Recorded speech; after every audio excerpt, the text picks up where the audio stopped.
It's time for another round of Hot GPT.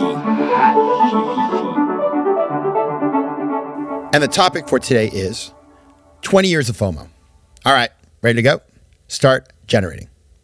I just got back from my 20-year business school reunion, and it was during the weeks before I graduated, way back in 2004, May 10th, 2004 is the exact date, when I published an article in the school newspaper, Harvard Business School, called Social Theory at HBS, McGinnis' Two Foes, all about FOMO and FOBO. And that was the first time the word was used in print. I had been using it before then, obviously, about a year, a little bit more. But that's why, when people write about FOMO, they come looking for me, because that was the beginning. And so what I want to do today is share that story with you, because the origin story is it's crazy how it all went down. And it starts actually, 22-ish years ago. I was living in New York City. I was working at JP Morgan, and I was, didn't have time for FOMO. I was too busy studying for my GMAT, which is the test you take to get into business school. I was too busy working in finance, living under my desk. So I had no FOMO. I had quite the opposite, whatever that would be called. I remember the last day before I started to have these feelings, which I would come to call FOMO. I had just taken the GMAT.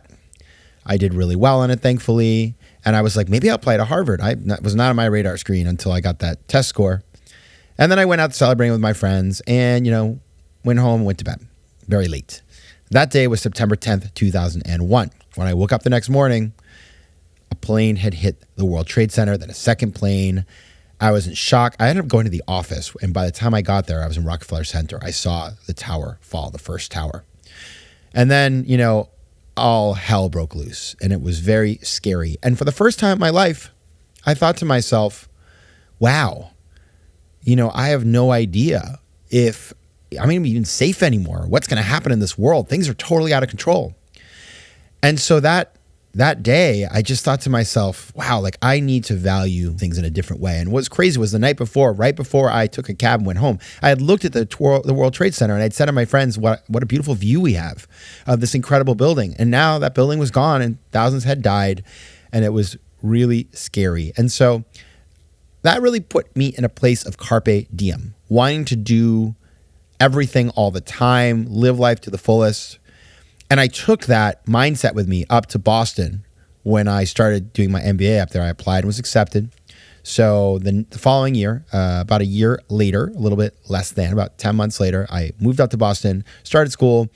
And, for me, Harvard was this, what I call choice-rich environment.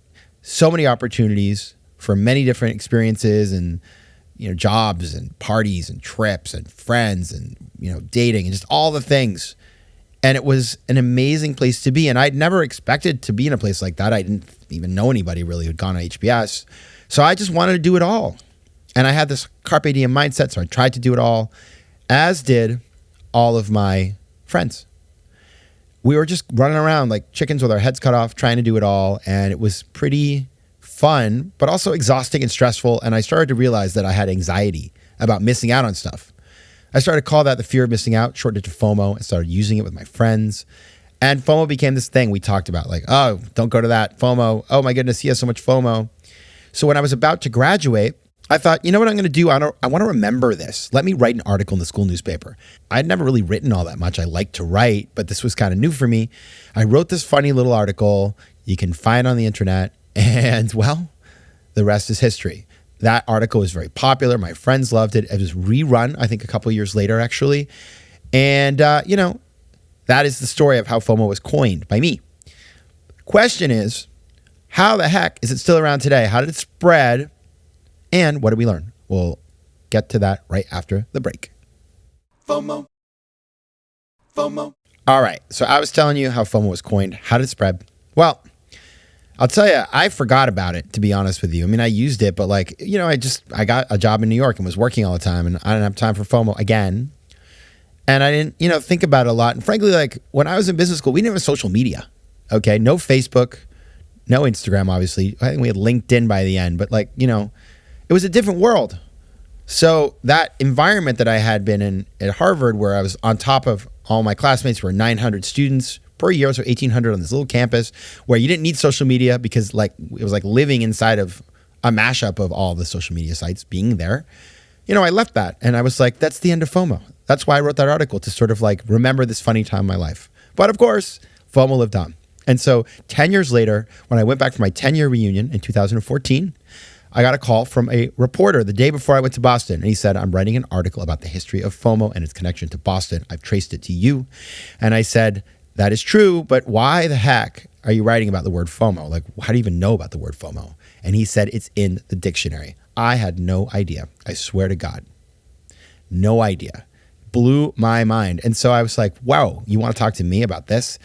I, at that time, had never really given an interview. Did no media. I was totally not out there that way. But I gave him an interview. I just felt like something was going to happen with it. I don't know. I was kind of curious. Well, I met this guy called Ben Schreckinger. We had a beer in the hotel in Copley Place in Boston. I told him the story of FOMO. He interviewed a couple of my friends, and then I forgot about it. And then a little while after, the article comes out, and I got an email from one of my friends saying, have you seen this article? Which made me nervous. I opened the article, I started reading it, and I realized he wrote the whole darn article about me. And I got to tell you, I was actually kind of freaked out because I'd never had anything happen like that to me. And I thought, like, what's the downside here? Like, what if I come across poorly? So I read the article. I read it like 5 times. And then I was like, it's good. The article's fine. I land in New York City the next morning. I go post it to Facebook. I take a nap because I had flown overnight. And then when I woke up a couple hours later, it was all over the place. Like, everybody and their brother had read this article. I was getting emails from people I hadn't spoken to in years. It was crazy. Now, this makes me laugh because it's such a crazy story. Around that time, I was trying to sell my first book, The 10% Entrepreneur. I'd been rejected 33 times. I sent the article to my agent. She sent it to Penguin, and we had a book deal 2 weeks later. So it was a really big unlock, and it's why I love Ben. And seriously, he won't let me buy him meals, but I want to. You hear that, Ben? Now, when I started to work on the FOMO stuff, because after it kind of went a little viral, I was like, maybe I should do something more here. And so I spent a lot of time trying to figure out how the heck did this word spread? And I was able to trace it back. Basically, a couple years after my article came out, there was an article in Business Week talking about FOMO and how it was this affliction that all these MBAs had at different schools, and it had started at Harvard. So that was an interesting point. It sort of lived on at Harvard. And then it spread to all the other business schools because, these kids talk to each other. Then eventually there was a very consequential blog post written by a woman called Katarina Fake about South by Southwest talking about FOMO, and that went super viral too. And that was kind of how FOMO, there was all those things kind of spread FOMO.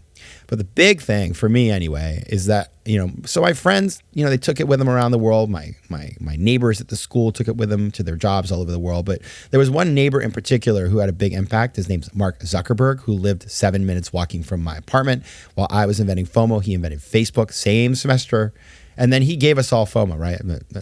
Facebook is a FOMO generator. So I always think Mark is really the guy, because without Facebook, who knows? This word would have never spread because people wouldn't have felt that stuff.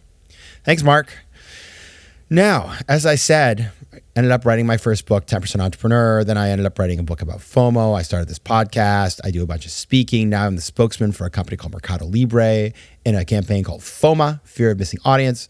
So FOMO has changed my life. I love it. I'm thankful, so thankful to all the people who, well, I don't want to say feel it because we don't want you to feel the FOMO, but just the fact that it's something that people feel is relevant to them. And it's amazing. Anywhere I go in the world, when people find this out, they want to talk to me and they're friendly. And I love that. I love that this word has given me this opportunity to just connect with so many people. I'm so thankful. Now, what are the lessons of this? Well, I got 4 for you. Number 1, try to create new things. Like when I made that article up with FOMO and FOBO, I mean, I don't know why I did it, but do that kind of stuff. Always try to create new things that can be out there in the world that can bring you new and unexpected surprises. Number 2, write stuff. Write stuff down. When you put something out there, you publish something, you never know where it's going to go. Number 3, be proactive. When I got that call from Ben, I could have been like, I'm busy. No, I just felt it was important to to connect with him. And then that just unlocked a lot of new exciting doors in my life. And finally, grow with the things you created, meaning I've tried to take FOMO and expand how I think about it. It's not just about parties. It's about investments. It's about business. It's about decision making. So as I have become more mature and learned things in my life, FOMO has come along with me. And I'm always learning from all of you too. I learned so much from people who listen to the show or read the book or whatever and tell me how the FOMO exists in their life. So thank you for sharing. Happy birthday, FOMO. And Pat GPT, stop generating. FOMO. FOMO Sapiens is recorded in New York City. Theme music is by Mike McGinnis and editing and post-production is by Josh Elstro. If you like today's show, please be sure to rate it and recommend it to your friends. And as always, you can find me at FOMOSapiens.com and at PatrickMcGinnis.com. To advertise on FOMO Sapiens, reach out to contact@FOMOSapiens.com.